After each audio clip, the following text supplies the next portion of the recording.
Eh bien bonjour, bienvenue dans cette nouvelle vidéo. Donc en ce moment nous sommes dans la région de Tafraout. Donc c'est vraiment une superbe région avec de magnifiques paysages, avec des belles montagnes. On est dans une palmeraie avec un très beau ciel bleu. Donc c'est vraiment une région qu'on adore. Donc dans cette vidéo vous allez commencer par voir un site qui s'appelle les Roches Peintes. Donc c'est une sorte d'œuvre d'art où ils ont peint littéralement toute une montagne. Et ensuite, vous verrez ma visite dans la maison berbère traditionnelle de Tasca. C'est vraiment un moment de la vidéo qu'il ne faut pas rater parce que c'est vraiment une mine d'informations. J'ai rencontré Mahfoud. C'est vraiment super. Voilà, allez, je vous laisse avec les images et j'espère que vous allez aimer. Bonjour, moi c'est Amaury. Et moi c'est Bernadine, alias Didine. On est une famille qui voyage en camping-car à travers le monde depuis 2016. Nous sommes tous les deux atteints d'une maladie génétique, Didine est en fauteuil roulant, mais cela ne nous empêche pas de réaliser nos rêves d'évasion. Cela fait maintenant un mois que dans nos vidéos, nous vous partageons notre quotidien au Maroc. Ce n'est encore que le début, car nous avons encore au moins 4 mois à vous faire partager au jour le jour nos difficultés au quotidien, nos galères, mais aussi nos joies, nos rencontres. Vous permettre à travers nos yeux de découvrir de nouvelles cultures pour essayer de vous donner l'envie de voyager et de vous décider à sauter le pas. Pensez à vous abonner pour ne rien manquer de nos aventures.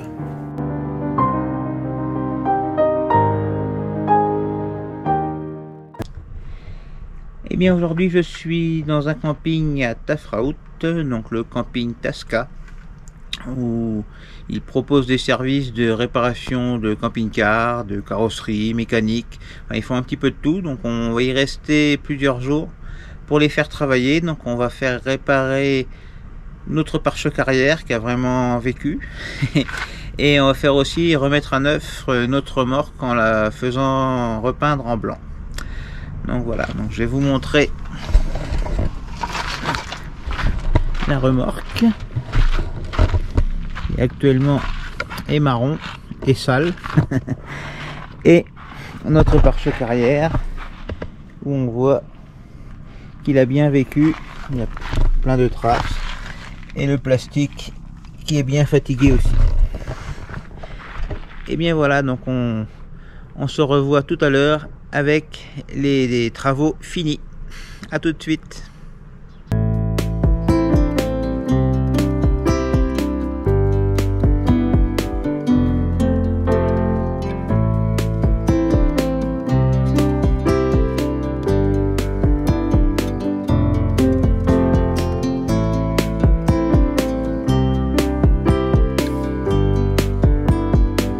Les Roches Peintes, à la sortie de Tafraout, sont une œuvre d'art réalisée par un artiste belge, Jean Véram, en hommage à son épouse défunte.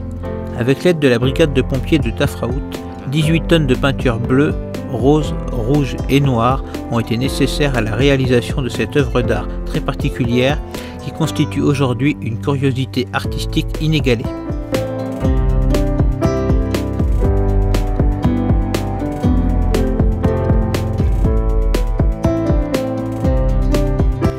Les rochers ont été repeints ces dernières années car les couleurs se sont délavées avec le temps et ils étaient recouverts de tags. Malheureusement, ils recommencent à être tagués et surtout on trouve divers détritus, certainement laissés par des touristes indélicats.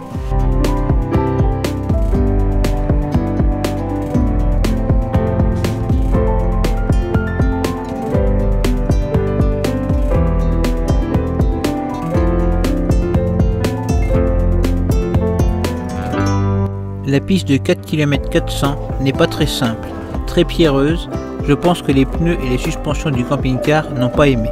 À 2 fois, l'attelage a frotté sur le sol dans des cuvettes qu'on ne pouvait éviter. Le stationnement de nuit en camping-car y est interdit, il y a des panneaux partout, sûrement à cause d'abus par le passé, Tafraout étant devenu à la mode chez les camping-caristes. Sinon, l'endroit est bien sûr gratuit, on se promène comme on le souhaite. Pour l'accessibilité avec un fauteuil roulant, c'est pas génial, il y a beaucoup de pentes raides, de fossés creusés par l'eau de pluie, mais bon, Didine a pu parcourir une bonne partie du site. De toute façon, nous sommes venus à la base pour les magnifiques paysages de Tafraout. Nous ne sommes pas fans de ce genre d'art, on préfère les rochers au naturel qu'on peut voir tout le long de la piste et sur les routes de cette région.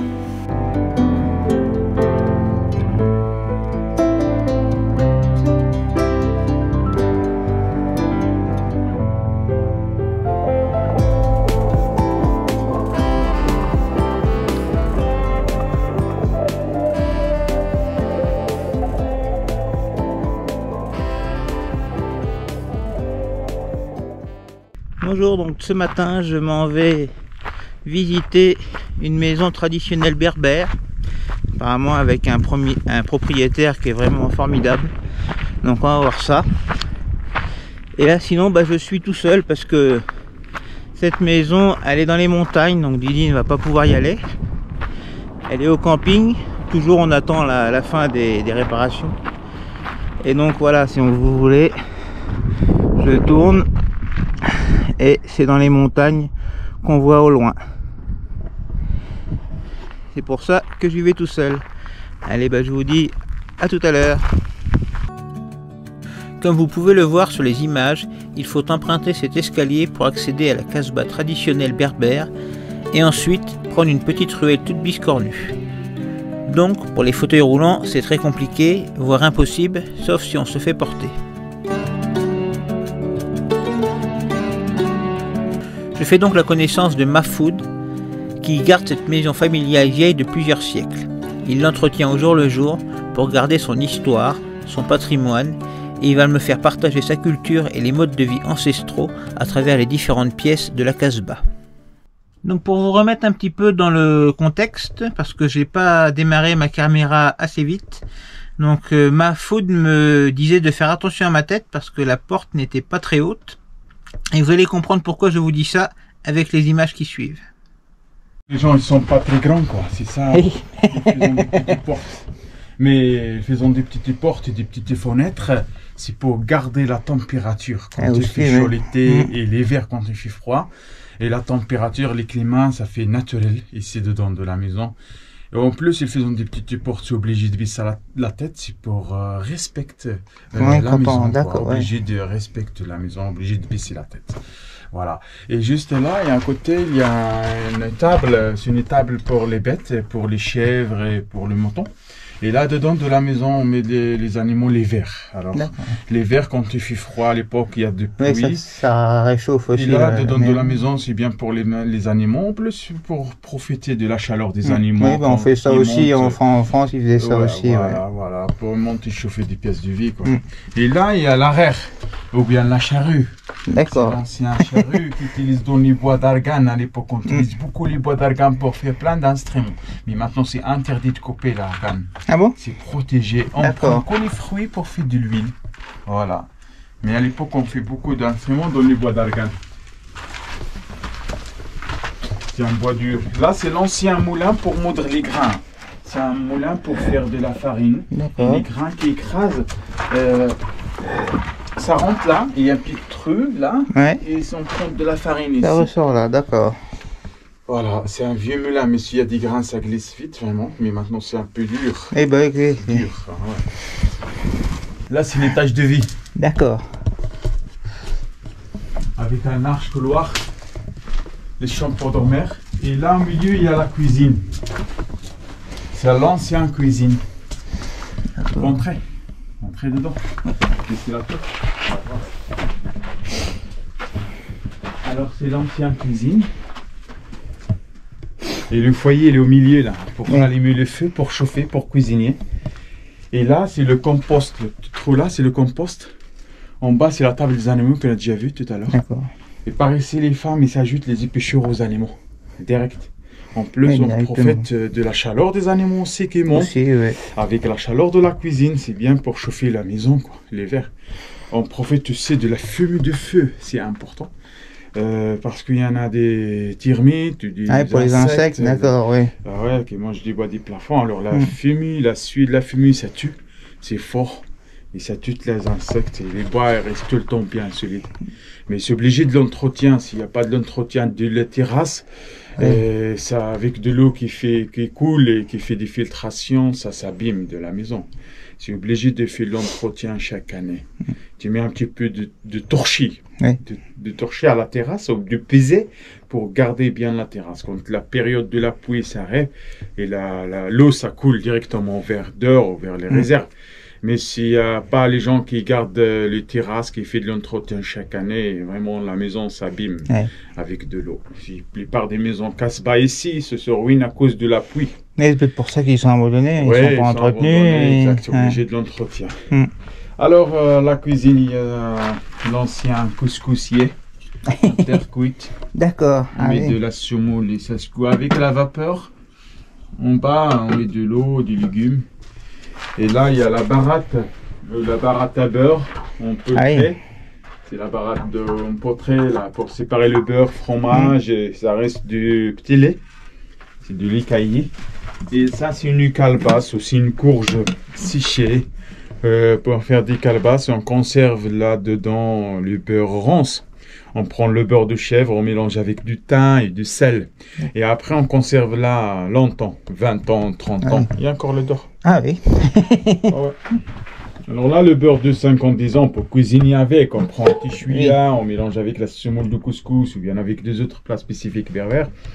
Et ça donne un goût spécial. Mais le beurre de 20 ans, 30 ans, 40 ans, on ne fait pas de la cuisine, mais c'est fort. Mais on fait des pommades, c'est bien pour les articulations, des musculations. C'est important, c'est efficace. L'argan, c'est léger, l'argan. Oui, c'est vrai. Par rapport de l'olivier, c'est lourd et c'est très solide. Et l'argan, c'est léger et très très solide aussi. C'est le plat pour manger le couscous, la famille autour à la main. Voilà, et ça c'est pour garder la chaleur du couscous avant de manger. Avant, si tu utilises dans les feuilles de palme tressées, du bois d'argan, de la poterie, et c'est les femmes qui font de la poterie à l'époque ici. C'est pas le métier des hommes, c'est le métier des femmes à la base. Mais après, c'est les hommes qui... Oui, c'est ce qu'on a eu vers un Scoura, potier, c'était un homme, Maintenant, c'est des hommes, mais avant, c'est des femmes qui font de la poterie, qui font de la terre cuite, quoi. C'est de la terre cuite. Voilà, après, on va aller visiter notre endroit. Faites attention à la tête, s'il vous plaît. Juste à côté de la cuisine, il y a aussi de l'ancien balance. C'est le berceau berbère. Berceau berbère. Balancer les bébés. C'est l'ancien berceau berbère. Et là, il y a des jarres en terre cuite. C'est pour l'eau, garder l'eau frais. Ça se garde l'eau. C'est un ancien panier qui utilise les feuilles de palme tressées. C'est pour conserver de la viande séchée. D'accord. Puis sécher la viande avec sel d'abord, avec les épices. Après, on met là dans la petite panier. Et ça se garde vraiment bien. Longtemps. Et ça, c'est un agadir. D'accord. Ça, c'est un agadir personnel. Agadir, ça veut dire un grenier. Pour conserver les grains, les vêtements de la famille, les bijouteries des femmes, des actes de propriété, des actes mariage. C'est un coffre-fort, quoi. Et il y a beaucoup de maisons comme ça qu'on a des personnels Oui, il y en a certains villages ici, dans la région de Tafraout, il y a des agadirs personnels. Il y a aussi des villages qui ont des agadirs collectifs. On en a visité, à Imshgigil, à Aïtbaha. Vers Aït Baha, il y a le grenier de Mshgigil. Vers Aït Abdallah, là aussi, Aït Abdallah, c'est la direction du Taroudant. Il y a aussi le grenier ou l'agadir de Tasgint. C'est aussi un grand agadir, pareil comme Mshgigil. C'est des agadirs collectifs, quoi. Pour 30 et 40 villages. Je pensais qu'il y en avait plus des collectifs que des personnels comme ça. Ici, il y a des personnels à chaque famille ici. C'est une grande famille qui habite dedans de la maison. Par rapport à ma famille, c'est presque avant, il y a presque de 20 personnes qui passent à vivre ici. Les grands-parents, les parents, les enfants, les petits-enfants. C'est ça, faisons un grenier personnel dedans de la maison pour conserver la valeur, quoi, de la famille. Et là, il y a le trou au milieu de la gadir à grains. En bas, il y a un autre grenier pour conserver de la paille. Que de la paille, alors. C'est approche de la table des animaux. Il y a une petite porte pour retirer la paille aux animaux. Mais la période qu'on a séparé la paille avec les grains, on prend des grands foulards ou des grands ballots de la paille. On s'arrête par ici, après on s'ajoute la paille directement dans la trou, là, le petit trou. Et après on conserve en bas. En bas c'est approche de la table des animaux. En plus, et faisons des greniers de la paille en dessous des greniers à grains pour isoler la température, parce que la paille ça isole bien. Et alors les grains ils restent toujours dans la meilleure température toute l'année, quoi. L'hiver, l'été. Et là il y a une petite chambre pour c'est la chambre, une petite chambre. Attention la tête du jour, hein. Oui. Après ça va, c'est une petite chambre. Avec une belle vue. Oui, il y a une vue magnifique. Pour surveiller. Aussi, oui, c'était pas pour le paysage au départ. Ouais, bien sûr, c'est pour surveiller leur agriculture à l'époque. Il y a des problèmes entre les villageoises, quoi. Qui faire des problèmes avec les autres à voler de la récolte, tous les grains. Oui. Alors c'est ça, ils font des maisons en haut des montagnes, construisent des maisons au sommet des montagnes pour surveiller leur agriculture, quoi. C'est important. Leurs animaux aussi, quand ils mettent les animaux l'été dehors aussi, pareil. Alors c'est ça, ils font des petites portes, des petites fenêtres pour isoler la température ou bien pour surveiller la nature, quoi, leur agriculture, quoi. Et là, c'est la petite chambre, on dort ici, à 9 personnes, 9 enfants, filles et garçons. 9 enfants qui dorment, enfin toute la famille ou juste les enfants? Toute la famille. Toute la famille. Oui, pas toute la famille, les enfants. Il y a les autres chambres pour les grands-parents, les parents. D'accord. Mais les enfants de toute la famille. Et on dort ici ensemble, filles et garçons, à l'âge de 4 ans jusqu'à l'âge de 11 ou 13, on se sépare. Dans notre chambre pour les adultes. Ouais, on dort sur les matelas de la paille, on met des tapis. Oui. Des tapis aussi sur les matelas de la paille. Et la peau de mouton, la laine, quoi. C'est chaud l'hiver. Et à l'été, on ne dort pas dedans de la maison. Alors l'été, on dort à la terrasse, quoi. On profite un petit peu de la fraîcheur quand même. On dort à la Belle Étoile. C'est magnifique. Ah oui, c'est sûr. Et là, c'est une ancienne tablette, c'est un ancien ardoise pour les petits-enfants à l'époque. Pour aller à l'école coranique, pour prendre des petites versets du Coran. Dans le Coran, il y a 114 sourates. D'accord. Alors chaque matin, un enfant il lève de la tablette avec de l'eau. Et après, on construit, écrit. Voilà, on continue à écrire une petite sourate avec l'ancien l'encre, c'est le smr. Et ton langue s'efface comme ça avec de l'eau? De l'eau, ça d'accord. efface vraiment. Ouais. D'accord. Et chaque matin, on prend des petites versets du Coran sur la tablette. Voilà. D'accord. Pour apprendre dans le cœur, quoi. Et chaque jour, on peut continuer à écrire une autre petite sourate, quoi. Ouais. C'est un ardoise. Ouais. Attention à la pêche. C'est une coin pour casser le fruit d'argan et le moulin pour moudre l'argan, le fruit. Et là, l'os pour séparer la pâte avec de l'argan, quoi. La pâte, la reste. Après, la pâte, on donne aux animaux. D'accord. Voilà.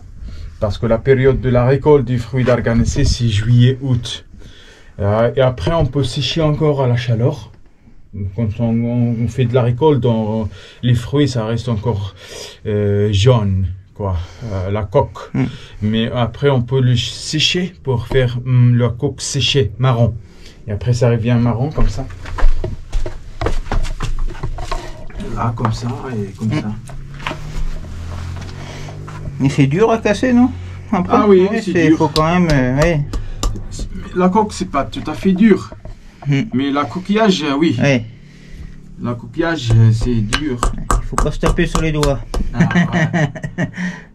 Et là, on peut le casser. Après, on prend la noisette là-dedans.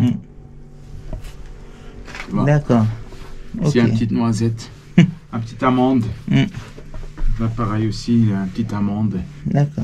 Alors ça, on peut le faire de l'huile d'argan avec. On peut le torréfier d'abord, la noisette, pour faire de l'huile d'argan de l'alimentation, alimentaire. Mais l'alimentaire, on peut torréfier, on peut griller d'abord la noisette. Hein? Après, on moudre au moulin. Et la cosmétique, on fait pas griller, on moudre directement fraîche, comme ça, pour faire de l'huile d'argan de la cosmétique. Alors, soit grillé ou soit pas grillé, on met là de l'eau moulin, on moudre.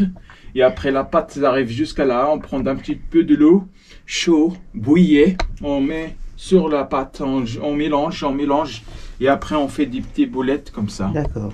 Voilà, des boulettes, on peut aussi presser la boulette comme ça, et l'huile d'argan, ça coule. Après, et ça coule, voilà. Et après, il n'y a pas de l'huile, on donne aux animaux, c'est bon pour les animaux. On peut mélanger avec la coque de noyau d'argan, et avec de la paille, ou avec du cactus, du fût du cactus et de l'eau. C'est bien pour les animaux, pour les chèvres, quoi. C'est une chocolat des animaux. D'accord. Attention à la tête. Ouais. S'il vous plaît.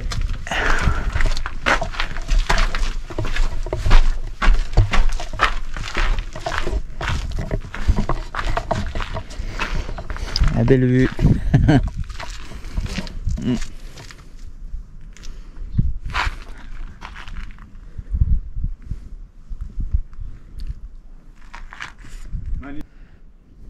Au plus, la terrasse, on dit la terrasse des femmes, c'est les femmes qui utilisent beaucoup le matin la terrasse. Bien sûr, la famille ensemble, ils dorment à la terrasse, les femmes, les hommes, les enfants, l'été. Mais les femmes utilisent beaucoup les terrasses le matin parce qu'ils gardent la maison le matin, les femmes. Là, ils font de la cuisine, le linge, garder la laine du mouton, ils font du tissu de limiti à tisser. Alors, ils montent à la terrasse. Parce que dedans de la maison c'est sombre avec la fumée du feu, et alors ils montent pour prendre un petit peu de l'air frais. Alors en plus ils montent aussi pour sécher le linge, pour sécher les grains, ou bien pour discuter avec les femmes du voisin. Il y a un téléphone berbère entre les femmes. Ouais. Il y a une autre terrasse là-haut, il y a un atelier des femmes aussi pour faire la laine, quoi. Fait du tissage dans les métiers à tisser. Quand il fait les tapis, les djellabas, etc. Et il monte là-haut, il y a un endroit magnifique aussi pour se faire travailler ou bien pour surveiller aussi la nature. Ouais. Et là c'est le village, l'ancien village. Toutes les maisons sont mariées avec les rochers, quoi. Ça tient bien. Ça tient très bien à la base de la maison. Il y a encore beaucoup d'habitants dans l'ancien village? Pas tout à fait beaucoup, il y a presque 3 familles. 3 familles. Qui habitent encore. Pas des grandes familles comme avant. Et la plupart des maisons c'est abandonné. Et il y en a encore des héritiers, mais c'est abandonné, quoi. Et pourquoi ils sont pas restés Comment la ville elle est pas loin quand même, enfin Tafraout est pas loin. Hein. Ouais, Tafraout il est pas loin, mais ici il n'y a pas trop d'eau assez pour c'est l'eau, d'accord. Il n'y a pas de l'agriculture, il y a une grande sécheresse. La plupart des gens ils sont partis à la grande ville pour y vivre, à Casablanca, au Rabat. Ouais. Il y en a certains aussi qui sont partis en Europe. Mais on construit des maisons modernes en bas pour passer leurs vacances. Et quand on voit des maisons fermées ici en bas, c'est des maisons secondaires. Mais c'est des gens d'origine de village, quoi. C'est marrant parce que c'est un peu pareil, en Europe c'est pareil, dans les campagnes, les gens sont allés dans les grandes villes, c'est pareil, un peu pareil.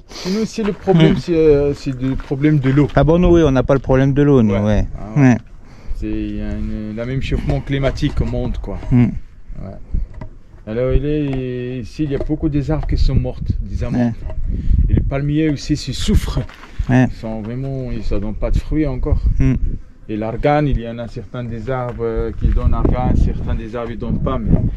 Et l'argan c'est un peu résistant, quoi. Mais ça ne donne pas trop de fruits comme avant. Quand il y a la pluie, l'eau, quoi, ça donne trop de fruits. Mais maintenant, un petit chouïa, quoi.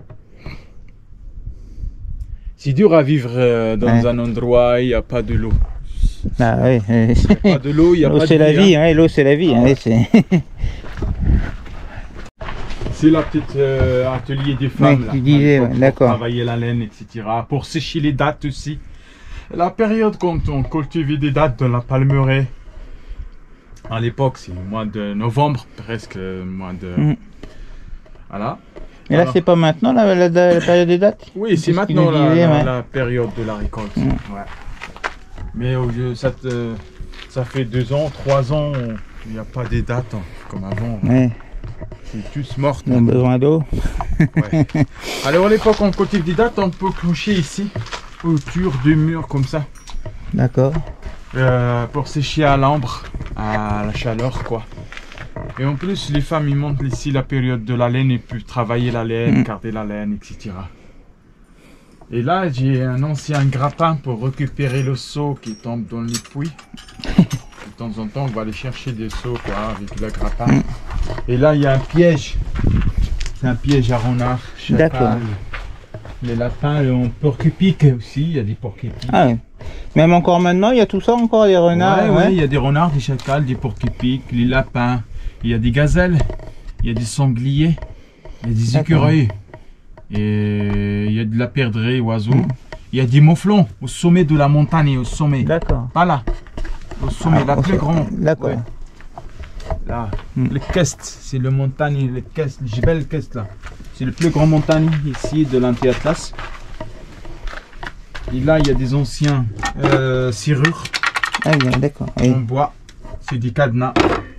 Ça, c'est pour garder la laine. D'accord, oui. Et ça, c'est pour attacher les fils d'un métier à tisser pour le tissage. Et ça, c'est pour le henné. Ça, c'est pour faire le henna. Pour le henné, pour faire la tatou. D'accord. Et ça, c'est les gourdes, les anciens gourdes Ah oui. pour transporter de l'eau. Là, il y a des lampes à l'huile. On met de l'huile avec des 4 mèches qui utilisent de la laine de mouton. Après, tu l'allumes. C'est de l'huile d'olive, l'huile d'argan ou bien la graisse de mouton aussi, c'est pareil. Et là, il y a des lampes à acétylène. Là, c'est des lampes à carburant. Carbure.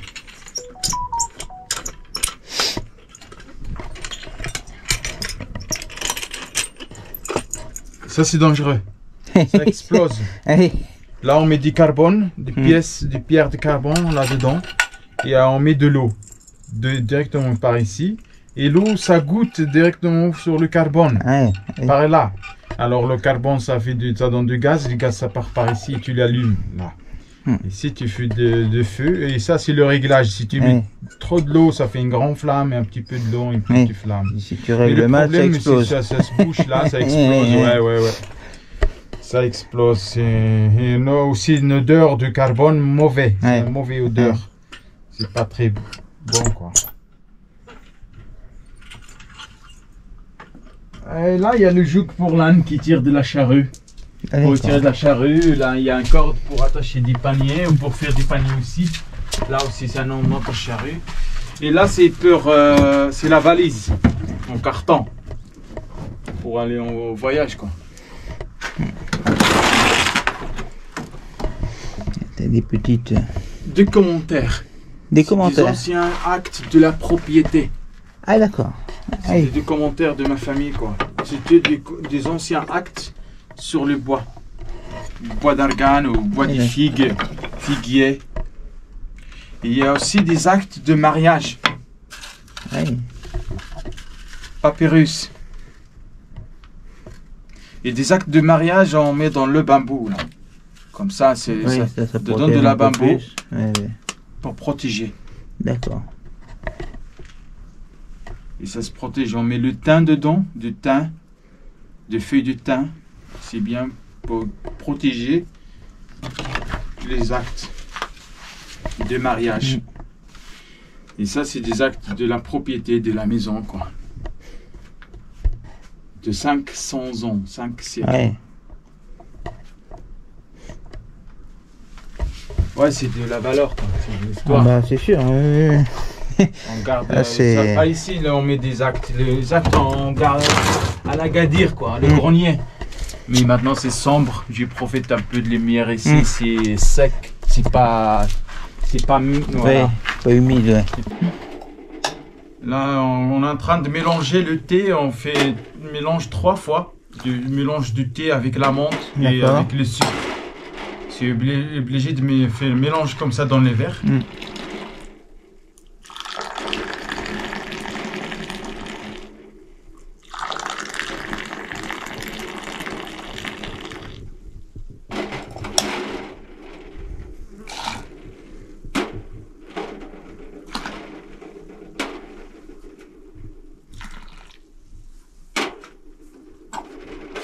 Voilà. Mais en plus, c'est obligé de mettre un petit peu de sucre avec la menthe. Et la menthe, ça reste tout le temps fraîche dans la tire avec du thé chaud.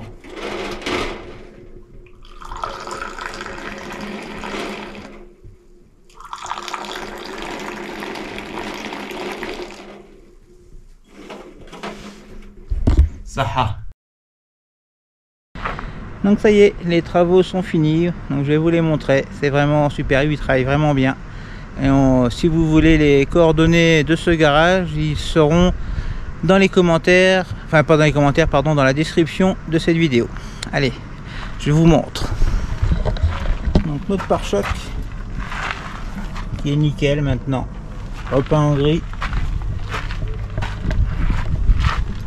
Et notre remorque peint en blanc.